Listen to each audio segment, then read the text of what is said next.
नमस्कार सम्पूर्णलाई। आज हामी जीमेल आइडी और गुगल आइडी कसरी बनाउने भनेर सिकाउन गइरहेका छौँ। फर्स्टमा तपाईको ल्यापटप तपाईको फोनको क्रोम ब्राउजरमा जानुहोला। क्रोम ब्राउजरमा गए तपाईले क्रोम ब्राउजरको जुनसुकै भाग जुनसुकै अङ्ग बनाए पनि हुन्छ। अब म चाहिँ गेस मोडको यसमा गएर बनाउँछु।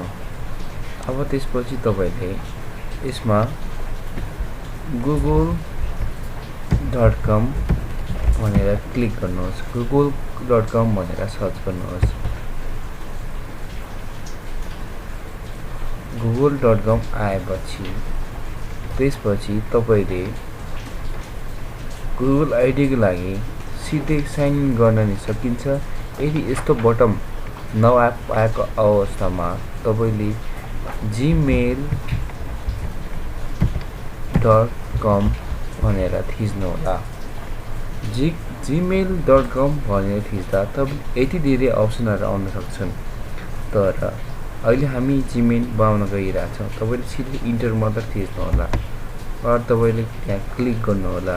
जीमेल आएपछि तपाईले यहाँ जीमेलमा थिच्नु होला। तपाईले यसरी अप्सनहरु आउँछन्। Gmail sign in Google account भन्ने आउँछन्। त्यसपछि म जीमेलमा थिच्छौँ।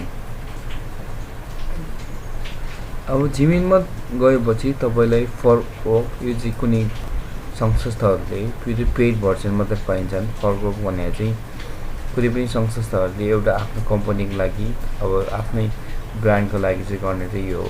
तर तपाईले सामान्यतया पर्सनल जीमेल एकाउन्टको लागि चाहिँ तपाईले यहाँ क्रिएट एकाउन्ट भन्नेमा थिच्नु होला। क्रिएट एकाउन्ट भन्ने थिचेपछि तपाईले नेपाली सजिलो छ नेपालीमा, इंग्लिशमा सजिलो हुन्छ इंग्लिशमा ट्रान्सलेट गर्नुहुन्छ। मलाई चाहिँ इंग्लिशमा सजिलो हुने भएकोले म इंग्लिशमा थिच्दै छु। त्यसपछि तपाईले फर्स्ट नेम थिच्नु होला। फर्स्ट नेम मैले फर्स्ट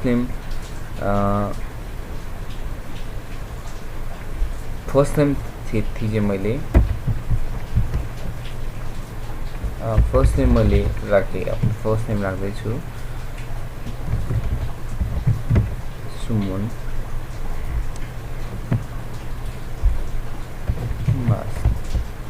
मास्के मैले फर्स्ट नेम थिचे। त्यसपछि तपाईले one time text message भनेको छ। तपाईले जीमेलमा एउटा लेटर एउटा क्यापिटल लेटर एउटा कुनै अङ्ग चाहिँ नम्बर चाहिँ राख्नै पर्ने हुन्छ। जस्तो कि मैले मेरो लागि सजिलो लागि मास्के सुमन मैले 100 राखे। मैले यति मात्र राखे मास्के सुमन 100 भनेर राखे।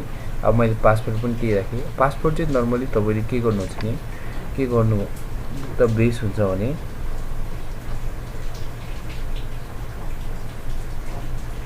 तपाईले कुनै नोटप्याडमा मानौ मैले एउटा समथिङ के लेखेको छ भने पासवर्ड नै लेखिरहेको छु। अरु कुनै पनि पासवर्ड तपाईले सँगसँगै नोट पनि गर्नु होला किनकि पासवर्ड बिर्सिन्छ हुन्छन्। मैले पासवर्ड लेखेर मैले पासवर्ड 1 अनि @ दुईटा थप्थे। मैले यसरी पासवर्ड लेखे मैले अनि यसले नै म कपी गरेर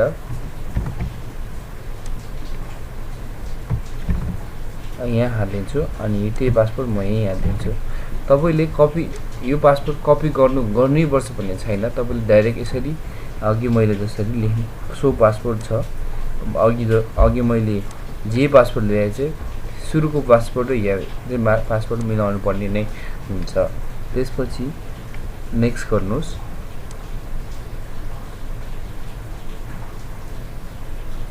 तपाईले कुनै नम्बर थिच्नुहोस्। मेरो नम्बर चाहिँ मैले नम्बर थिचे।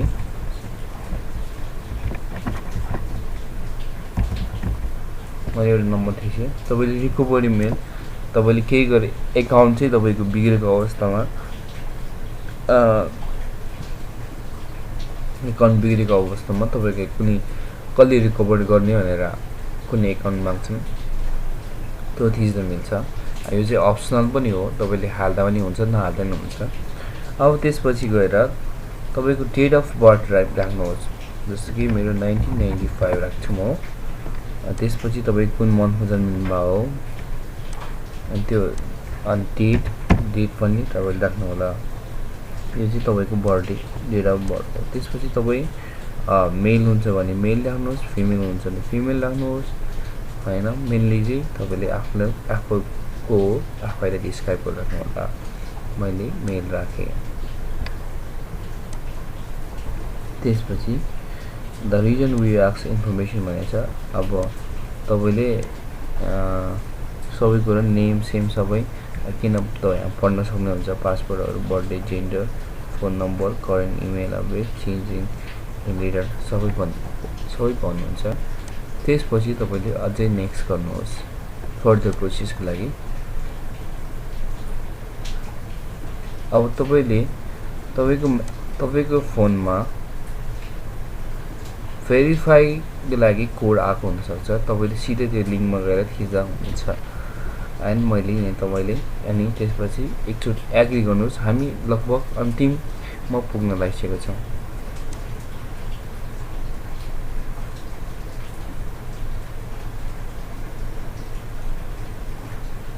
एग्री गरे, मैले एग्री गरे।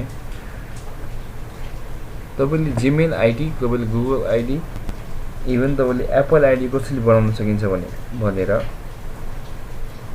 सजिलै यो जीमेल आईडी र गुगल आईडी बाट तपाईले एप्पल आईडी समेत सजिलै बनाउन सक्नुहुन्छ। तपाईको आईडी तयार भयो। यसमा तपाईले अब आफ्नो प्रोफाइल हाल्न सक्नुहुन्छ। जस्तो कि मेरो नेपाली फन्ट चलिरहेछ, म फन्टलाई चेन्ज गर्छु अनि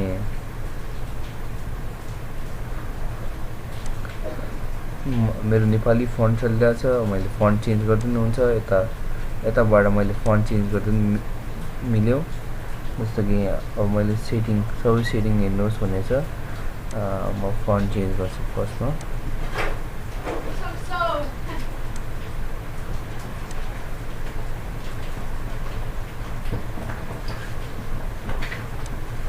तपाईको खाता लगभग तयार भयो। त्यसपछि तपाईले आफ्नो फोटो पनि हाल्न सक्नुहुन्छ। आफ्नो कुनै फोटो छ भने, कुनै तस्बिर छ भने सिधै तपाईले अपलोड गर्न सक्नुहुन्छ। यसरी जस्तो कि तपाई फोटोमा थिच्नुहोस्, म ब्याक गरेर देखाइरहेको छु। तपाई सिधै तपाईको तस्बिरमा थिच्नुहोस्। यहाँ फोटो जस्तो क्यामेराको जस्तो आइकन देखाइरहेछ, त्यहाँ थिच्नुहोस्। त्यहाँ थिचेपछि तपाईको प्रोफाइलमा कुनै पिक्चर तपाईको छ भने थिच्नुहोस्।